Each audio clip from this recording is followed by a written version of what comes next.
പ്രിയപ്പെട്ടവരെ, എല്ലാവരിലും പരമകാരുണികന്റെ രക്ഷയും സമാധാനവും അനുഗ്രഹങ്ങളും ഉണ്ടാകട്ടെ എന്ന് ആശംസിക്കുന്നു.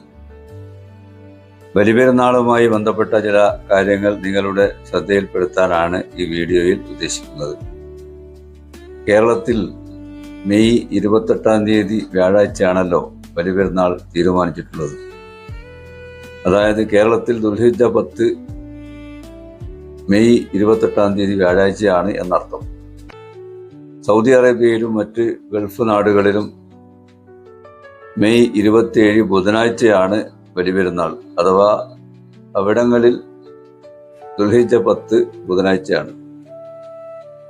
എന്നാൽ ചന്ദ്രന്റെ വൃദ്ധിക്ഷയങ്ങളുടെ കണക്ക് നമ്മൾ പരിശോധിച്ചാൽ ദുൽഹിജ്ജ 10 വരുന്നത് മെയ് 26 ചൊവ്വാഴ്ചയാണ് എന്ന് കാണാം.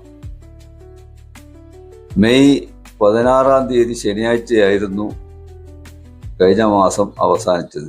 കാരണം അന്ന് അമാവാസിയാണ്. അന്ന് ഭൂമിയിൽ നിന്ന് എവിടെ നിന്നും ചന്ദ്രനെ കാണുക സാധ്യമല്ല. അതാണ് മാസാവസാന ദിവസത്തിന്റെ പ്രത്യേകത.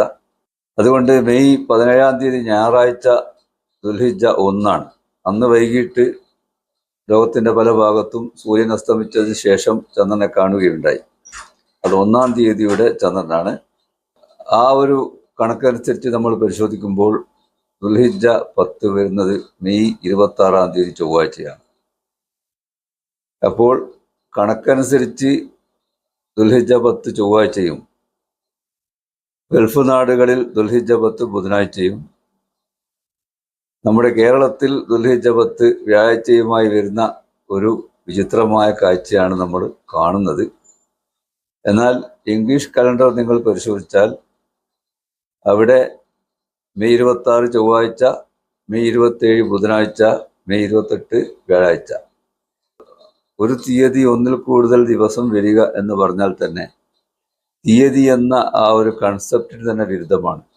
കാരണം തീയതി എന്ന് പറഞ്ഞാൽ ഒരു മാസത്തിലെ ദിവസങ്ങളുടെ ക്രമനമ്പറാണ്. ഒരേ ക്രമനമ്പർ ഒന്നിലധികം ദിവസങ്ങൾക്ക് വന്നാൽ തീയതി എന്ന ആ ഒരു കൺസെപ്റ്റ് തന്നെ തെറ്റിപ്പോകും. എന്നാൽ നമുക്കിതിങ്ങനെ ആവർത്തിച്ച് വന്നുകൊണ്ടിരിക്കുന്നു എന്നുള്ളത് തീർച്ചയായിട്ടും നാം പരിശോധിക്കേണ്ട ഒരു വിഷയമാണ്.